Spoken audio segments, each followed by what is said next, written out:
대장동 사건 항소 포기와 관련해 여야가 각각 최고 수위 대응을 예고하며 갈등이 최고조로 치닫는 모습입니다. 국회는 잠시 뒤 본회의를 열어서 국민의힘 추경호 의원의 체포 동의안을 보고합니다.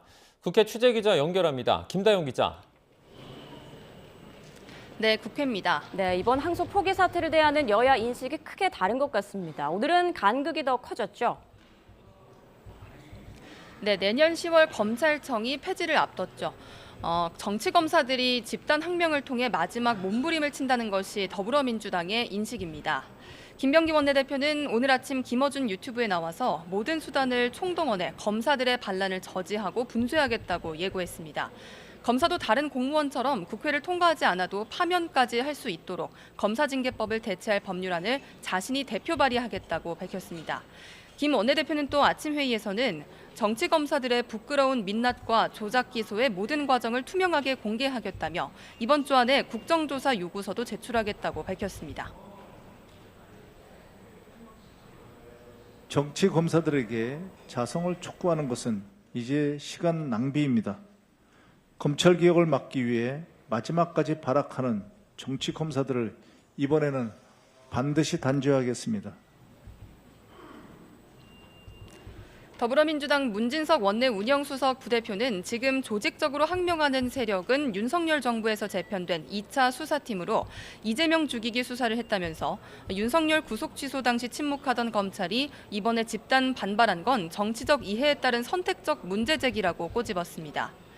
반면 국민의힘은 이번 사태가 민심을 저격하는 이재명 정권의 가장 큰 뇌관이 될 수 있다고 보고 맹공을 이어가고 있습니다. 장동혁 대표는 아침 최고위원회의에서 항소 포기는 이재명 방탄을 위한 이재명, 정성호, 이진수의 공동 협박에 의한 노만석의 위법한 항소 포기였음이 명백해졌다고 말했습니다. 송원석 원내대표는 노만석 검찰총장 대행의 사의 표명 역시 전형적인 꼬리 자르기라면서 책임질 사람은 대통령, 정성호 장관 등이라고 이른바 외압 의혹을 정조준했습니다. 대장동 일당에게 면죄부를 주고자 검찰의 항소 포기를 종용한 이 정권의 외압이야말로 명백한 권력형 사법 개입이자 국기문란 범죄입니다. 신상진 성남시장도 오늘 국회를 찾아 검찰은 시민의 이익을 보호하기는커녕 항소 포기로 손해배상을 받을 길을 차단해버렸다며 권력의 개가 됐다고 강도 높게 비난했습니다. 그러면서 정성호 장관 등을 공수처에 고발하겠다고 강조했습니다.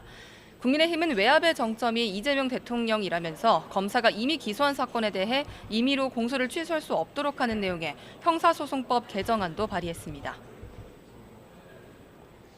네, 정부 측의 입장에 다시 눈길이 쏠리는데 정성호 법무부 장관이 오늘도 국회에 왔죠?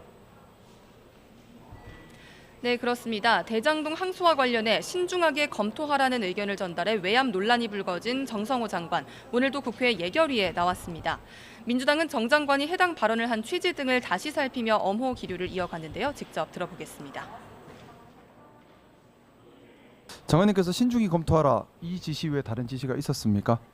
명령이 아니라 명령보다도 어떤 판단의 문제라고 저는 생각했었습니다.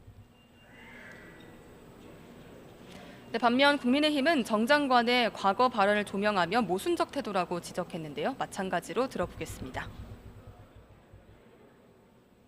황교안 법무부 장관의 국정원 댓글 사건 수사팀에 대한 직접적으로 장관이 이야기는 안 해도 그거는 당연히 외압이다라는 취지로 말씀하신 적이 있습니다. 이 사건도 어쨌든 무죄 부분도 있고 하기 때문에 신중한 검토를 저는 원론적으로 얘기했고. 네, 이런 가운데 국회는 잠시 뒤 본회의를 열어서 국민의힘 추경호 의원의 체포동의안을 보고할 예정입니다.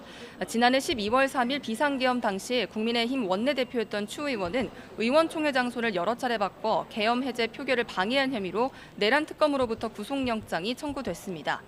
추 의원은 정치보복 수사를 주장하면서 불체포 특권을 포기한다고 밝혔고요. 여야는 오늘 보고에 이어서 오늘 27일 본회의에서 체포동의안을 표결하기로 합의했습니다. 오늘 본회의에서는 또 여야의 대선 공통공약 위주의 비쟁점 법안 50여 개도 처리될 예정입니다. 이 본회의가 모두 끝나면 예결위가 다시 이어지는데 항소 포기 관련 여야 공방이 심화할 전망입니다. 지금까지 국회에서 전해드렸습니다.